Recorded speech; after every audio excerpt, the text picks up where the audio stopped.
جی، ایک بڑی اہم ڈیولپمنٹ ہوئی ہے کہ خیبر پختونخوا کی گورنمنٹ نے علماء کرام کے وفد کو بلایا، معاہدین کو بلایا اور فیصلہ کیا کہ افغانستان میں کے ساتھ براہ راست مذاکرات کیے جائیں۔ ظاہر ہے کہ یہ وفاق کی پالیسی سے، ریاستی اداروں کی پالیسی سے بالکل مختلف ہے، اور اس سے تو تاثر جائے گا کہ پاکستان جو ہے بڑا منقسم ہے، اور کہ اس طالبان کے ساتھ جو مذاکرات کرنے چاہیے یا ان کے اوپر دباؤ ڈالنا چاہیے کہ وہ ٹی ٹی پی کو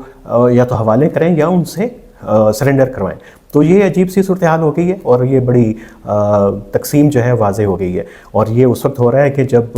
آرمی چیف نے کل بات کی تھی کہ جو فتنۃ الخوارج ہیں ان کے ساتھ کسی صورت بھی بات نہیں کی جائے گی، اور ہاں ان کے لیے ایک ہی رستہ ہے کہ وہ آئیں اور ہتھیار ڈالیں۔ تو یہ تو عجیب سی صورتحال ہے، لیکن ساتھ سے یہ بھی اطلاعات بھی آ رہی ہیں کہ افغانستان میں کچھ ایئر اسٹرائکس ہوئی ہیں، اگرچہ جو طالبان بھی ان کے ترجمان ہیں اس کے ڈینائی کر رہے ہیں، اور بڑی انکنفرم قسم کی رپورٹس ہیں۔ پہلے بھی ایسے ہوتا رہا ہے کہ جب بھی ایئر اسٹرائکس ہوئی ہیں اس کو کچھ دنوں تک اس کے اوپر ڈینائل ہی آتے رہتے ہیں، تردید ہوتی رہتی ہے، اس کے بعد پتہ چلتا ہے واقعی ہوا ہے۔ تو یہ اگر ہوئی ہے تو یہ تو پاکستان کی اس اپروچ کو ظاہر کرتی ہے کہ اب دہشت گردوں سے مذاکرات نہیں ہوں گے اور زیرو ٹالرنس چلے گی، اور مجبور کیا جائے گا طالبان کو کہ وہ ٹی ٹی پی کو ہتھیار ڈالنے کے اوپر مجبور کریں۔ لیکن اسی دوران جس وقت ایک ریاست زیرو ٹالرنس کی پالیسی کو لے کے چل رہی ہے، صوبائی حکومت کی طرف سے یہ بیان سامنے آنا کہ ہم مذاکرات کرنے جا رہے ہیں، حالانکہ یہ دیکھیے کہ یہ جو پچھلی حکومت تھی پی ٹی آئی کی حکومت کے دوران، اور ظاہر ہے کہ ہم تو یہ بھی سمجھتے ہیں کہ پاکستان کی سیکورٹی پالیسی جو ہے وہ سیاسی حکومتیں تو نہیں چلاتی، لیکن کم از کم پی ٹی آئی کی مکمل حمایت حاصل تھی کہ طالبان کے ساتھ مذاکرات کرنے کی، اور اس وقت جس وقت مذاکرات ہو رہے تھے اور طالبان کو کے پی کے اندر لا کے ان کو آباد کیا گیا، تو کے پی کے اندر پورے کے پی کے اندر جو ہے وہ احتجاج ہوئے تھے کہ بھئی ان کو واپس کیوں لایا جا رہا ہے، اس سے حالات خراب ہوں گے، اس کے بہت سارے جواز پیش کیے جا رہے تھے، اور لوگوں کا آرگومنٹ بالکل ٹھیک تھا۔ ایک دم سے پریشر بلڈ ہوا، اور جیسے پی ڈی ایم کی گورنمنٹ آئی اور پھر یہ بھی دیکھا کہ مذاکرات کے لیے جیسے پاکستان مذاکرات کر رہا ہے اور طالبان کی پالیسی زیادہ سخت ہوتی جا رہی ہے، اور وہ پاکستان سے زیادہ کنسیشنز مانگنا شروع ہو گئے، اور انہوں نے کہا کہ ہمیں بہت زیادہ رعایتیں دی جائیں۔ تو اس حالات میں مذاکرات کو جاری رکھنا وہ ممکن نہیں تھا، اور یہ کے پی کے اندر یہ مطالبہ تھا کہ بھائی بات چیت کو ختم کیا جائے، طالبان کو یہاں پہ نہ لایا جائے، اور لیکن جب یہ مطالبہ قبول کر لیا گیا اور ریاست نے فیصلہ کیا کہ اب اس کو ہم جو ہے زیرو ٹالرنس کی پالیسی لے کے چلیں گے، تو یہ کے پی گورنمنٹ کا علیحدہ سے رستہ بنانا، تو مجھے تو ایسے ہی لگتا ہے کہ یہ شاید جو ہے وہ ایک سیاسی حربہ تو ہو سکتا ہے، لیکن یہ کوئی مربوط حکمت عملی نہیں ہے۔ اور یہ بھی کہ کیا کے پی کی گورنمنٹ سمجھتی ہے کہ وہ مذاکرات طالبان اسے بہت سیریس لیں گے، علماء کرام کو سیریس لیں گے، کے پی کے علماء کرام کو خیبر پختونخوا کے اور جائیں گے اور بات کریں گے، اور ٹی ٹی پی کہے کہ ہاں جی آئیں، جن کو ہار پہنائیں اور ہم صلح کرنے کے لیے تیار ہیں، ہتھیار ڈالنے کے لیے تیار ہیں۔ یہ تو ممکن نہیں ہے، اس سے تو پیغام تقسیم کا ہی جائے گا، اور اس کے اوپر میرا خیال ہے کہ جو سب سے اہم ضرورت ہے وہ تو کسی ایک ایسی سیاسی قوت کو چاہیے کہ کوئی آل پارٹیز کانفرنس بلائے افغانستان کے دہشت گردی کے مسئلے کے اوپر، اور جو تقسیم نظر آ رہی ہے وہ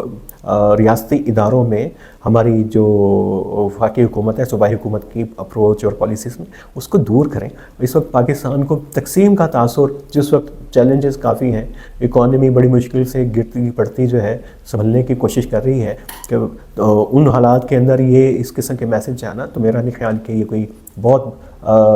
فائدہ مند ہے پاکستان کی اپنی اندرونی سلامتی کے لیے۔ اسے تو انکریج ہوں گے طالبان۔ اب اس میں کون ایسی جماعتیں ہیں جو انیشیٹو لے سکتی ہیں؟ مذہبی جماعتیں بھی ہو سکتی ہیں۔ فضل الرحمان صاحب نے تو دورہ بھی کیا تھا، آج تک ہمیں اس دورے کے نتائج کا نہیں پتہ کہ جو ان کے ملا ہیبت اللہ کے ساتھ جو بات چیت ہوئی تھی اس میں ہوا کیا تھا۔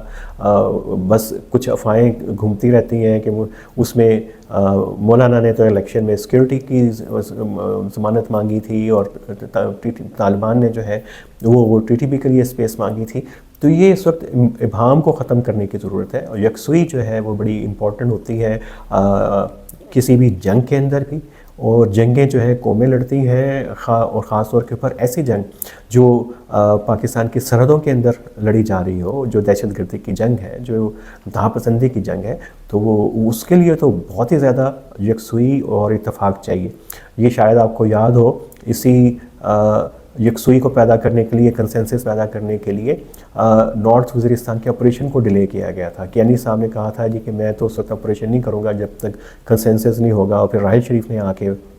آپریشن کیا۔ پھر جب آپریشن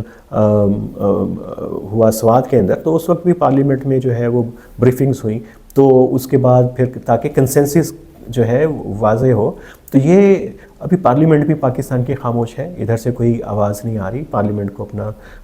رول ادا کرنا چاہیے، ان کو سامنے آنا چاہیے کہ اس وقت نازک مرحلہ ہے اور افغانستان کے دہشت گردی کے مسئلے کے اوپر بات ہو۔ اور یہ جو ان کیمرہ جو بریفنگ ہوتی ہے پس پردہ، اب اس سے میرا خیال ہے کہ ریاستی اداروں کو، ہمارے سیکورٹی اداروں کو جان چھڑوانی چاہیے۔ اب جو ہے ڈیبیٹ کھل کے ہونی چاہیے، پبلک فورمز کے اوپر بھی، پارلیمنٹ کے اندر بھی۔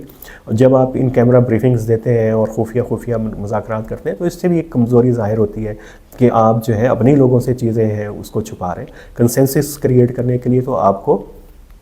ساری کی ساری کیس کو، پوری منظرنامے کو کھول کے رکھنا پڑتا ہے، کیس کو جو سٹیک ہولڈرز ہیں۔ تو اب دیکھیے کہ یہ کنفرنٹریشن کے پی گورنمنٹ کی اور جو ان کی ریاستی اداروں کے ساتھ ہے کہاں پہ جائے گی۔ اگر یہ سیاسی ایک حربہ ہے تو اس میں ایک تناظر یہ ہو سکتا ہے کہ شاید پی ٹی آئی کے مذاکرات کامیاب نہیں ہو پائے ہیں ریاستی اداروں کے ساتھ، تو جوابی حکمت عملی کے طور کے اوپر انہوں نے یہ کارڈ، افغانستان کا کارڈ کھیلنے کی کوشش کی ہے، اور ساتھ ساتھ یہ بھی کہا ہے کہ جی ہم عید کے بعد جو احتجاجی تحریک بھی دوبارہ شروع کریں گے۔ تو اس وقت کون ہے جو آگے بڑھے اور اس صورتحال سے جو ہے ہمیں نجات دلوائے؟ کم از کم جو حساس قومی سلامتی کے مسائل ہیں ان کو تو سیاست سے جو ہے وہ ہمیں دور رکھنا چاہیے۔